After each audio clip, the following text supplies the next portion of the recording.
Hello दोस्तों, मैं किरण वर्मा अयोध्या से अपने यूट्यूब चैनल पे आप सबका बहुत बहुत स्वागत करते हैं, वेलकम करते हैं और अभिनंदन करते हैं। आज आप सबके बीच एक बहुत सुंदर धमाकेदार नटका लाचारी गीत लेकर आए हैं। बहुत ही सुंदर, बहुत ही प्यारा, बहुत ही नया गीत है। आप लोग जरूर इस गाने को फुलवाच करिएगा। बहुत ही गाने में भी अच्छा लगता है ये। हाँ, इसको शादी विवाह में गा सकते हैं, तालाब पे जाते समय भी गा सकते हैं इसको। आप लोग जैसे जरूर जब गाना। मौरी शेरवाने जाते हैं आप लोग, तो उस समय भी गा सकते हैं। बहुत प्यारा गीत है और राग भी इसकी बहुत अच्छी है। एक सुग्गा के ऊपर है एक गीत, आप लोग जरूर इसको गाइएगा। जो तोता होते हैं उन्हीं के ऊपर है। आप लोग जब गाना फुलवाच करेंगे तब जानिएगा सुगना कहाँ कहाँ उड़ उड़ के जाता है और कहाँ से क्या क्या करके लौटता है। हाँ, तो देखा है कि कहाँ कहाँ जाते, कहाँ कहाँ बैठा थे। तो पूरा अगर गीत सुनिए आप सब, तब आनंद उठाए पाई। बहुत प्यारा गीत बात है और बहुत सुंदर बात है। लास्ट तक जरूर सुनिए। एकदम नया गीत है, नया। और अगर गीत पसंद आएगा तो चैनल को लाइक और सब्सक्राइब जरूर कीजिएगा और कमेंट करके जरूर बताइएगा कि यह प्यारा सा चुटकुला गीत कैसा लगा आप सबको। तो आइए सुनाते हैं। घनी बसवरिया में मोर बोले सुगना हो। घन बसवरिया में मोर बोले सुगना हो। घन बसवरिया में मोर बोले सुगना हो। घन बसवरिया में मोर बोले सुगना हो। मोर बोले सुगना हो। मोर बोले सुगना हो। घन बसवरिया में मोर बोले सुगना हो। घन बसवरिया में मोर बोले सुगना हो। उड़ी उड़ी सुगना मोरे बागो में बैठयो। उड़ी उड़ी सुगना मोरे बागो में बैठयो। उड़ी उड़ी सुगना मोरे बागो में बैठयो। फारल ने भूलावा तोड़ लई गए सुगना हो। फारल ने भूलावा तोड़ लई गए सुगना हो। घन बसवरिया में मोर बोले सुगना हो। घन बसवरिया में मोर बोले सुगना हो। उड़ी उड़ी सुगना ओरी जगता पे बैठयो।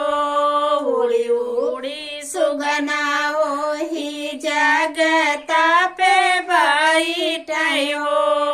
उड़ी उड़ी सुगना ओही जगता पे बैठयो। घैला के पानिया जूठार लई गए सुगना हो। घैला के पानिया जूठार लई गए सुगना हो। घन बसवरिया में मोर बोले सुगना हो। घन बसवरिया में मोर बोले सुगना हो। मोर बोले सुगना हो। मोर बोले सुगना हो। घन बसवरिया में मोर बोले सुगना हो। घन बसवरिया में मोर बोले सुगना हो। उड़ी उड़ी सुगना जोही बीरावा पे बैठल हो।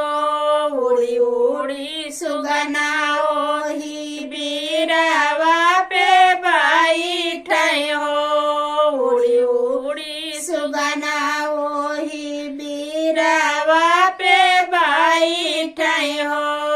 पनवा का पतिया तोड़ी लई गे सुगना हो। पनवा के पतिया तुआड़े लई गे सुगना हो।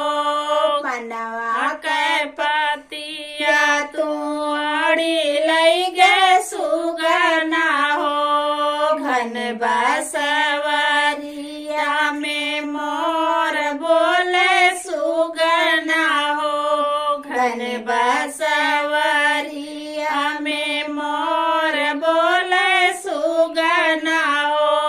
मोर बोले सुगना हो। मोर बोले सुगना हो। घन बसवरिया में मोर बोले सुगना हो। घन बसवरिया में मोर बोले सुगना हो। उड़ी उड़ी सुगना जोही से जापे बैठल हो। उड़ी उड़ी सुगना ओही से जापे बैठे हो। उड़ी उड़ी सुगना वही से जापे बैठे हो। तकिया सजिया के तकिया उड़ाए लई गे सुगना हो। सजिया के तकिया उड़ाए लई गे सुगना हो।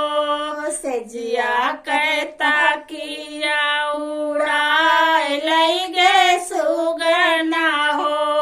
घन बसवरिया में मोर बोले सुगना हो। घन बसवरिया में मोर बोले सुगना हो। मोर बोले सुगना हो। मोर बोले सुगना हो। घन बसवरिया में मोर बोले सुगना हो। घन बसवरिया में मोर बोले सुगना हो। हेलो साथी, बहुत ही सुंदर, बहुत ही अच्छा ये नकटा लाचारी गीत, आप लोग जरूर इसको फुलवात कीजिएगा। फिर मिलेंगे आपको अगली वीडियो में, तब तक के लिए धन्यवाद।